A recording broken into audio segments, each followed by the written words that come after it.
Me es muy grato poder estar con ustedes y que Dios me concede hacer esta visita rápida, porque en mi mucha actividad para estar en distintos lugares del país y fuera del mismo, tengo que estar peregrinando todo el tiempo. Pero verdaderamente me place, agradezco a Dios esa anuencia que Él me concede, que a través de uno de nuestros pastores, un siervo de Dios, nuestro hermano Juan Esahuat, pues hace posible coordinarme para estar aquí con ustedes y con su pastor, el pastor Edwin. ¿Estamos bien? Bueno, pues gusto de estar con ustedes. Quisiera que tomen asiento, por favor, porque no vamos a celebrar misa en esta ocasión.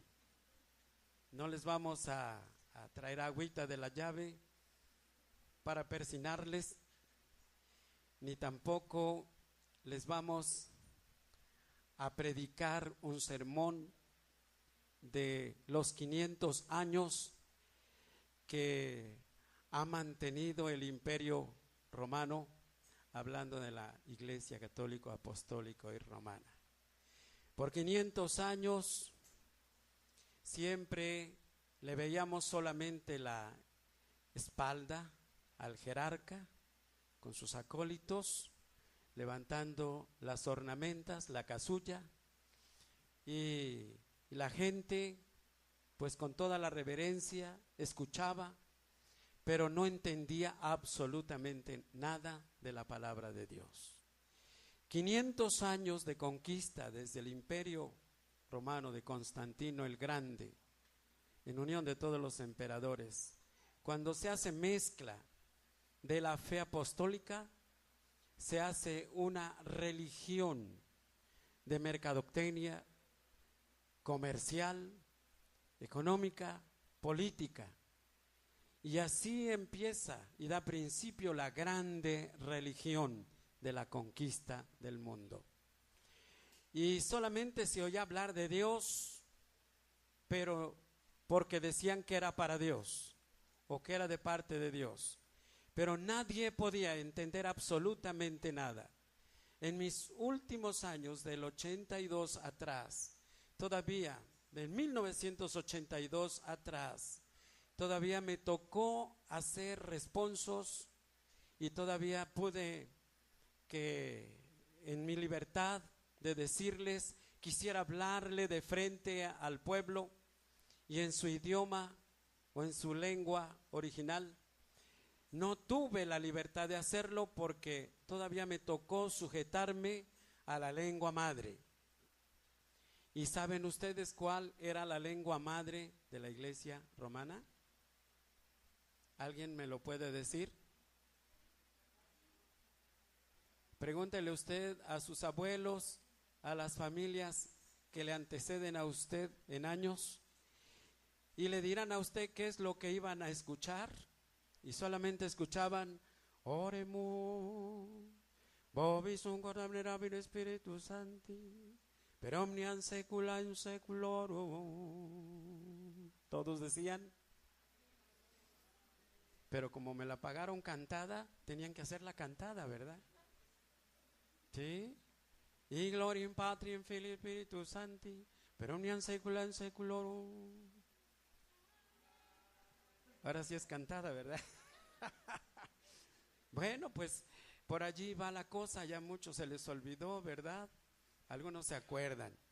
Bueno, pero gracias a Dios que esos 500 años terminaron con Pablo VI, con el Papa Pablo VI, en el último concilio celebrado en Medellín, Colombia, hace unos 35, 40 años aproximadamente, antes de morir, el último de sus concilios, él dijo: hasta aquí el ritual y los libritos de devociones. Ya prolifera por doquier en la tierra el evangelio desde la Reforma por Martín Lutero. Por lo tanto, tenemos que empezar a soltar también nosotros la palabra, la Biblia. Y tenemos que dejar de darle la espalda al pueblo y hablarle de frente y en su lengua natal.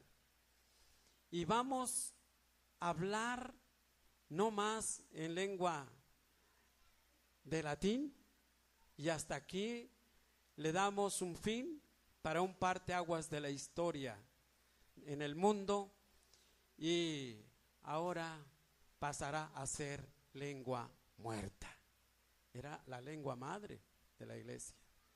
Pero a partir del Concilio Vaticano II de Pablo VI pasó a ser lengua muerta. Y de que pasó a ser lengua muerta, ahora yo puedo venir a ustedes y solo por testimonio, a que ustedes vean lo que algunos pueblitos donde dejaba mis ornamentas, para no cargar con todo, cáliz, custodia, patena, ornamentas y demás. Bueno, pues dejábamos ornamentas en cualquier capilla. Y entonces fue cuando, como me las habían dedicado, después de que se vino la renuncia, hubo órdenes a nivel mundial de eliminar todo lo que competía a la administración que yo llevé, desde acólito hasta sacerdote, hasta cura. Lo correcto es cura, porque salí de la curia, me produjo la curia y salí de la curia. Y ahora soy sacerdote de Jesucristo. Hoy somos sacerdotes de Jesucristo. Hoy todos participamos de ese sacerdocio perfectísimo. Y usted puede ser monja, puede ser monje, puede ser lego, puede ser catequista, puede ser catecúmeno, en el orden religioso donde se haya acomodado en la romana. Pero cuando usted renuncia a la idolatría, a la mentira, a la farsa, que por tradición, año. Y es que mientras usted no descubre un milagro de Dios, una experiencia personal con Dios, usted seguirá dependiendo de cualquier corriente ideológica en la tierra, aquí en su área, en su entorno. Pero cuando usted se aboque al verdadero Dios, a ese Dios de Abraham, de Isaac y de Jacob, ese Dios que ha hecho todo lo que vemos y aún lo que no vemos, ese Dios que es omnisciente, omnipotente y omnipresente. ¿Cuántos creen que está Dios aquí? Está allá afuera, está atrás al fondo, está en su corazón. Dice que donde están 2 o 3 congregados en su nombre, ahí está. Ese es el Dios que ahora hemos descubierto. Yo no lo podía revelar, yo no lo podía enseñar, yo no lo podía aplicar, pues tenía que estar sujeto a la costumbre, tradición y rito y dogma que establece el canon, pero no el canon de los apóstoles, sino el canon romano. El canon apostólico es el conjunto de reglas, de estatutos, de libros sagrados que el Espíritu Santo reveló a los apóstoles y que se compone de 66 libros. Suficiente. Eso dijo el Espíritu de Dios al corazón de los apóstoles, y por eso fue el conjunto de libros sagrados. Por eso la palabra Biblius quiere decir conjunto de libros sagrados. Ese conjunto de libros sagrados es el que nos lega Jesucristo a través de los apóstoles, para que sea la norma de fe y conducta de su iglesia. De su iglesia.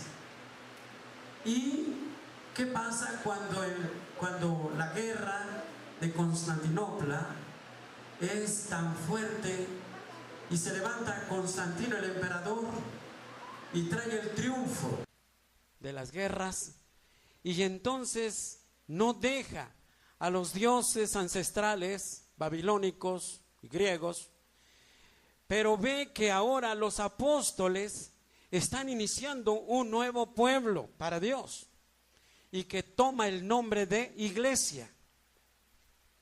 Es entonces que dice Constantino: tomaremos también la fe de ellos, haremos alianza con ellos. Por eso es que cuando a usted le digan que todo es lo mismo aquí y allá, piénselo dos veces. Piénselo dos veces. Se cantan las mismas alabanzas, se lee también la Biblia, sí, pero hay una diferencia. Aquella Biblia es hecha por el canon romano. Es el conjunto de 7 libros más, aparte de los 66, que en total serían ¿cuántos? 66 más 7, 73. Entonces son 7 libros más. 7 libros más. Es entonces que esos 7 libros más, como que quieren hacer la diferencia de que como tengo más libros, pues entonces yo tengo más razón y más verdad. No es así. No es así. Una cosa es la revelación del Espíritu Santo y otra cosa es la organización sistemática de propósitos económicos, comerciales y políticos de los hombres. Por eso es que estamos aquí, para decirles que en el año, a principio del año 82, cuando ya hay permiso de no hablar en latín, cuando ya hay permiso de empezar a formar grupos de círculos bíblicos, cuando ya podemos ser maestros de Biblia, es entonces que yo empiezo, me dan la responsabilidad de la diócesis, de mi estado, de catequizar a líderes para formación cristiana y defensa de la fe en círculos bíblicos. Y cuando yo empiezo a aplicar la teología bíblica, a enseñar la Biblia me enseña a mí. Y empieza a tratar conmigo, a tal grado que ya ese juez personal de mi vida chocaba con la verdad que está escrita a la farsa religiosa que yo vivía y aplicaba. Por eso es que yo me presento con todo respeto, no vengo a exhibir, no vengo a remedar, no vengo a faltarle al respeto a nadie. Solamente vuelvo al texto de Daniel, capítulo 4. Conviene que declare las señales y milagros que el Altísimo Dios ha hecho conmigo. Que Él es grande, Él es poderoso, Él es maravilloso y las obras que Él hace son incomparables. Yo jamás hubiera salido de ese ámbito religioso. Estaba muy cómodo. Era favorito de todas las diócesis del país. Era la persona indicada para organizar cosas muy tremendas. Pero fíjense que cuando me ponen en una provincia, en un pueblo muy pequeño, lo más alto al nivel del mar, cuando ese pueblo solamente, ese municipio cuenta con una sola congregación, recibo órdenes, tienes que tener algo, pero de veras de mucha contundencia, para que este pueblo cambie en todos los sentidos. Necesitamos que este pueblo suba en economía, suba en turismo, suba en todos los sentidos. Bien, pues entonces cada quien hizo su invento. El mío tuvo mucho éxito. Le agujeramos a una imagen llamada de nombre de la Virgen de los Remedios, su caretita de madera, mangueras muy finas que taladraran por detrás y salieran a los ojos. Y una vez el carpintero, con mucho arte, le colocó de la manguera gruesa para la llave del agua, y solamente era abrirle la llave y teníamos lágrimas de la Virgen a la hora que nosotros lo deseábamos. Gente de todas las clases sociales.